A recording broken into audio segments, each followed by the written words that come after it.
Бүгінгі біздің тақырып «Мен мақала жаза аламын».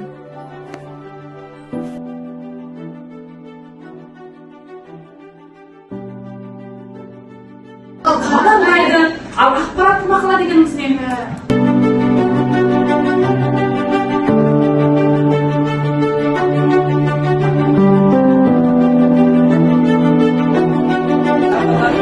Сіздер балалар үй тапсырманы сұрау мақсатында мына жерден қазпоштамыз тұрды. Осыны топтастырамыз. Мына жерде ашық хатта хабарлама жазылған, сосын ақпаратты мақала жазылған. Осы ашық хаттан оқып, топтастырып қаласыздар. Келіңдер мына бірінші хаттар келіңдер.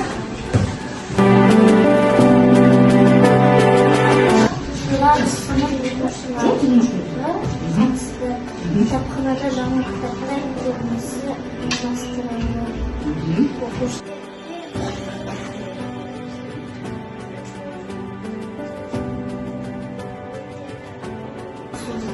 Қай түгінші? Дұрыс, ақпарат мақала оқы.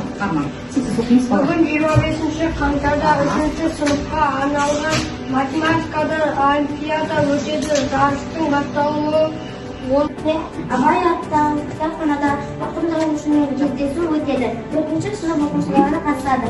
Ол қай мақала ма ақпараты не қабылдама? Дұрыс, оқы тез.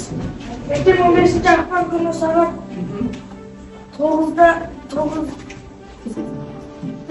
спорт залында сыныптар арасында волейбол жарысы өтеді. Барлық оқушыларды қатысуға шақырамыз. Бұл хабарлама не? Дейгіз? Хабарлама? Жоқ, бұл қайсы ақпарат мақала ма? Хабарлама? Дұрыс айтты ма?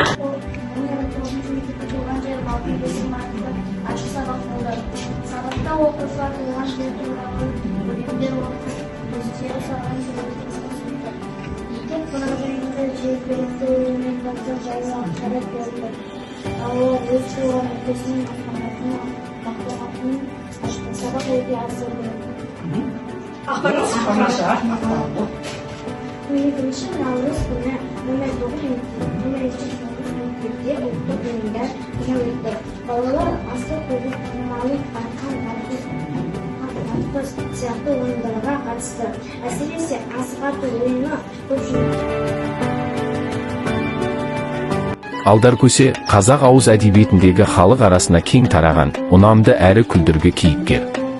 Ол ерте кезде өмір сүрген ақылды да айлакер, тура да тапқыр, жарлы Жақбайдың қамын жеген ел адамының жиынтық бейнесі. Ол бірде жұмыртқадан жүн қырыққан дүние қоршық бермес Шығайбайдың басын шыр айналдырса, бірде тиыннан теңге құраған саудагердің өзін мұзға отырғызып кетеді. Халық пасық, надан байларға, суайт саудагерлерге өз өкілі Алдаркөсені қарсы қояды. Сөйтіп, ел өз көзқарасын, тілегін Алдаркөсе арқылы танытып отырған. Халық арасына кең тараған, ұнамды әрі күлдіргі кейіпкер. Ол ерте кезде өмір сүрген ақылды да айлакер, тура да тапқыр, жарлы Жақбайдың қамын жеген ел адамының жиынтық бейнесі. Ақшаларың, бұйымдарың, жерлерің, не істейді ол? Кедейлерге орнын алғазақтан алып береді. Тамаша жарайсыңдар. Енді балалар мәтінді оқыдық, оқығандарымыз бір балл белгілеп қоямыз. Енді балалар сіздерге келесі тапсырма, ұялы телефондарымызды аламыз. Алдаркөсе бойынша дерек көзден іздейміз. Енді әр оқушыда бір ұялы телефон бар, екеуін бірге қарап айтасыңдар, жарай ма? Тез шығарамыз. Ұялы телефонға дерек көзден Алдаркөсе туралы аңыз әңгіме жинақта деп жазамыз да, сөйтіп қазір маған айтып бересіңдер балалар, жарай ма?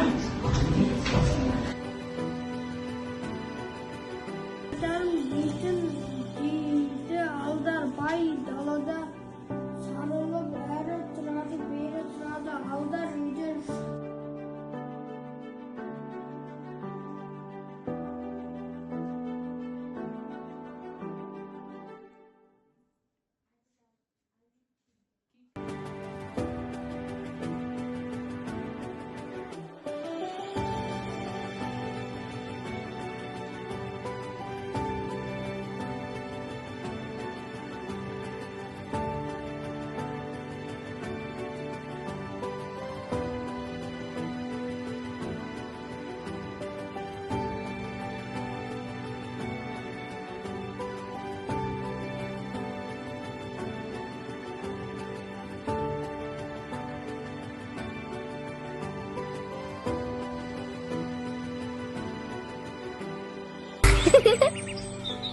Көз, шаш, құлақ, ауыз.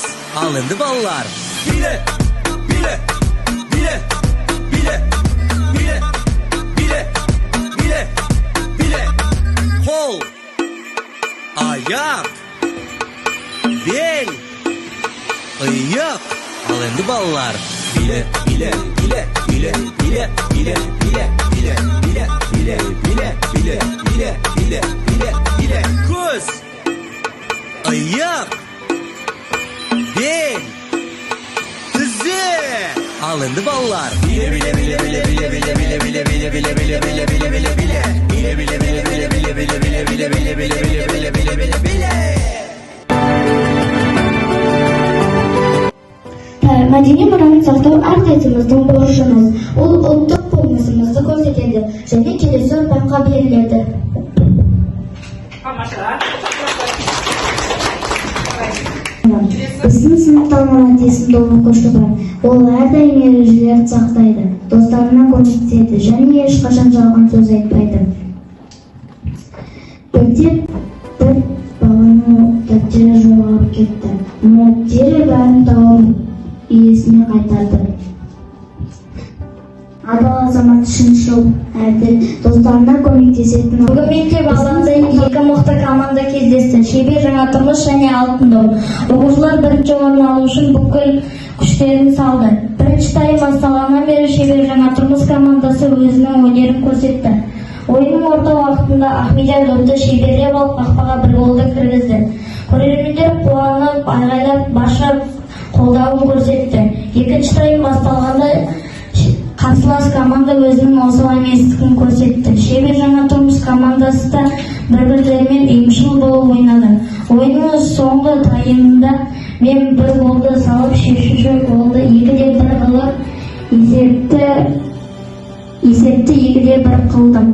Осылайша көрермендер жеңіс деп айғайлап жүрді. Шебер жаңартылмыш командасы бірінші орын алып, Алматыға жолдама алды.